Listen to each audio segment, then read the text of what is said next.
Hello and welcome to little sit down and a chat. This is the first video that you're going to see, but it's not the first video that we filmed. So in theory we should be less uncomfortable, are we? No. Today we're talking about how you realise you were non-binary. Sorry, I'll shut up.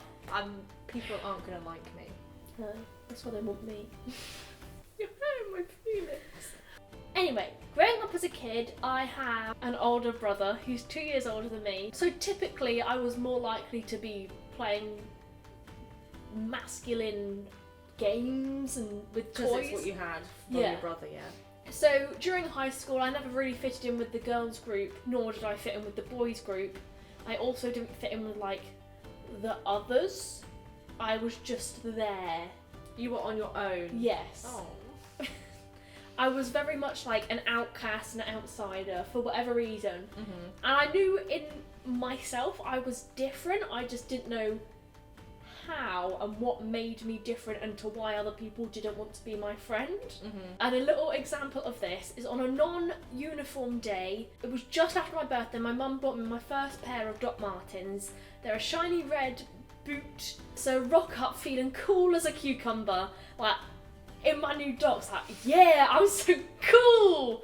Instead I ended up crying because people laughed at me because they were different. I wasn't wearing Vans or Converse, which was cool at the time. I was wearing Doc Martens. I was the only person in the school to wear Doc Martens. And during my high school kind of experience, after having many boyfriends, and I'm doing that. I still find that so funny. I'm doing that like this because I wouldn't really class 90% of them as real relationships. Was it the kind where you're like, they ask you out at the beginning of the day, you say yes, you write each other a love letter like on a little bit of paper at lunch, and then by the end of the day you split up? Yeah, or the following day. Yeah, or yeah. Maximum 2 or 3 days. Yeah. I wasn't really into them. I think I was there like, oh, this is so cool, I've got a boyfriend. Maybe to be fair, you thought that it would give you like social status and you'd be more acceptable.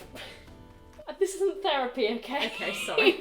I had my first relationship with a girl when I was about 13-ish. But that was long distance and then it kind of fizzled out, ended, but it felt nice. Like it felt different to being with a boy. And this is kind of like a side note, this is like sexuality rather than like gender. That lasted for a few years. Like it felt more right than me being with a boy. That obviously ended, and then I met the love of my life. During my second relationship, so the one before you, I came out to my dad. Well, Dad kind of made me come out to him as a lesbian. So being a lesbian was okay. It felt more right than being straight did. And during that time, I was always going to my mum, oh mum, I'm going to cut my hair really short because I knew it annoyed her. But I wanted to do it and I didn't have a reason as to why I wanted to cut my hair short. And I was like, because I used to have hair like here. When we met. Yeah. But I didn't know why I wanted to cut my hair short. But I just knew that I wanted to do it just to, even if it was just to see what it felt like. Yeah, and then we meet in 2016. And that is when you introduced me to the term non-binary. So we meet in the April, but basically we're on like FaceTime. And you were like, I've got something to tell you. And I was like, I've got anxiety. And I was like, okay. And you were like, yeah, I don't know if you're gonna like me though after I tell you. You were like, oh, I don't want to tell you. And I was like, no, please tell me because now I'm worrying. And then you very like sheepishly were like, I don't feel like a girl, but I don't feel like a boy either. I don't know what I was expecting from you, but I was like, I'm a murderer. Oh, thank God. Because I was your very like classic woke Tumblr feminist. I was like, oh, maybe you're just like non-binary. And I remember being like so casual about it. I was like, oh, maybe you're non-binary, and you were like, huh? What? I was like, yeah, you know, like non-binary, like don't identify as male or female. You kind of feel like a mix of the two. And I was like, because obviously gender is a spectrum, and you were like, and I was like, yeah, no, like gender's a spectrum, and male sits here and female sits here, and I identify as female and I know that, but maybe you sit somewhere in the middle. Mind-boggling. It kind of clicked I think it was in that moment when you were like, well, it's like not one and not the other. This makes so much sense. And that was a nice feeling to know where I fitted. Because up until that point, I didn't know kind of who I was or what was not wrong with me, but like, why wasn't I fitting in? Why did I feel so different? Because I didn't have the language for it. So we both then knew what non-binary in theory meant, but then we were like, what does non-binary in practice mean? Like, in the real world. yeah, we know how you define yourself as non-binary, but you were sort of like finding your way to express yourself as What does it non-binary. look like? Yeah. Yeah, for me. Shortly after that, we bought my first binder. I remember putting it on, I was like, oh my gosh, look at me! I felt nice. It's a really weird way to phrase how it feels, but like I felt more like me than I ever had before that point. Other than wearing a binder, I didn't know how else to express and explore my identity. So that was kind of definitely the first point when I was like, oh, this feels nice. Instead of being like, I hate my boobage. I remember I tried the binder on and I was like, this is weird. I hated it. I was like, I look, ugh, they were just like it just doesn't feel right. And I think that was that moment that it felt so right for you and it didn't feel right for me, that I was like, you are definitely not cis. So we're talking like 2016 here. Just kind of realised who I was or what felt right for me to identify as with the language that I now had. And I guess we didn't brush my identity or like what I was feeling under the carpet, but it went away for a couple of years. I wouldn't say it went away, just kind of we got used to that being life. It's kind of complicated because back in 2016, 2017, non-binary was a concept, but not necessarily a thing that people did in real life. So although we were like, oh, in theory you're non-binary, it wasn't really a thing. You didn't really see people who were non-binary. It wasn't really widely accepted. You didn't even really know what it was to even look non-binary. So everything was kind of like you were feeling it as you went out. You were like trying stuff out, and I think that's why it took so long. Yeah. And then we moved out 2018. We moved into kind of our own accommodation for the first time in our lives. Like we moved into a house that was just ours and only we lived there. At that point, I was wearing my binder like all of the time, for like 7 days a week. So that was nice, and that allowed me to explore like, is this what I want all of the time?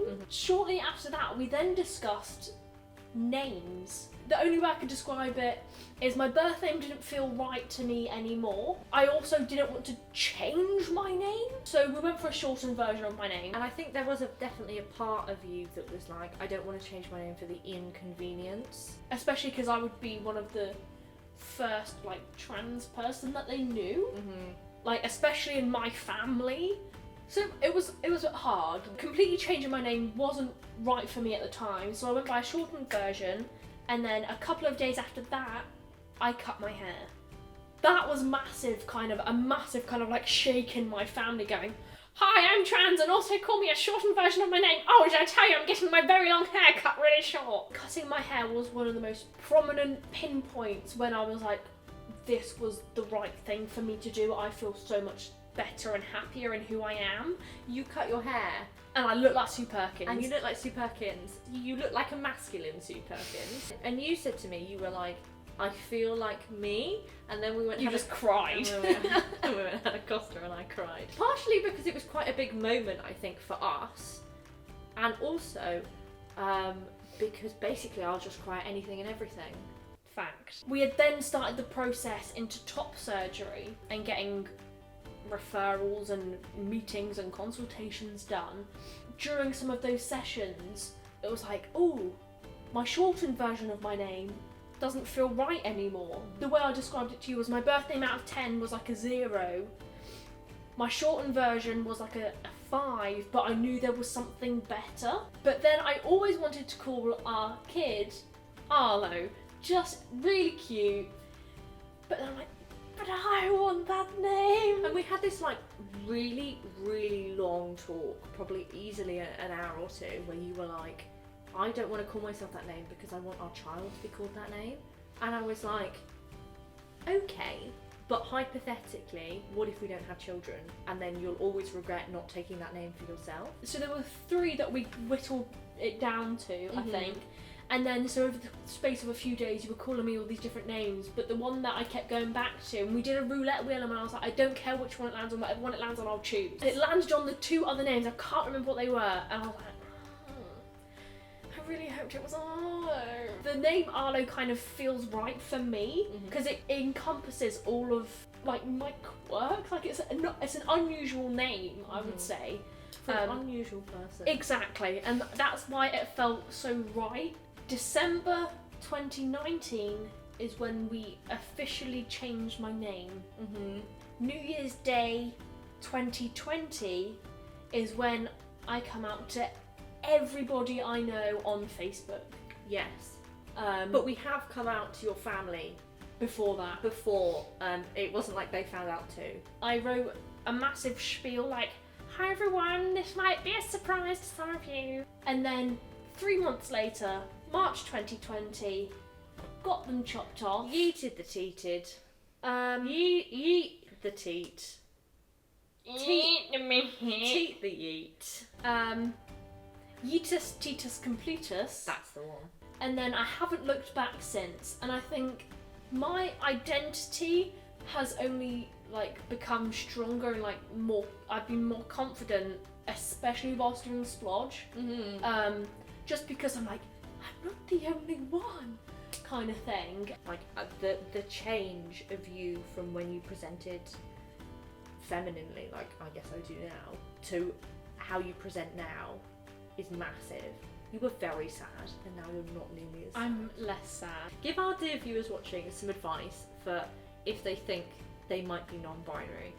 Like, just experiment with what you're comfortable with. So it's just like, try it, see how it feels. If you don't like it at that time, maybe try it a few months later if you're still like, oh, maybe now. And then if you don't like it, you don't like it. There's no harm in trying out your identity and seeing what fits. But just be you. I was different. I wore shiny red Doc Martens, and now I still wear Doc Martens, so... And now they're cool. And now, yeah, I made them cool. You didn't make them cool on your own. I definitely made them cool in my high school. Be you, be happy, do what's right for you, and not what you think is right for everybody else.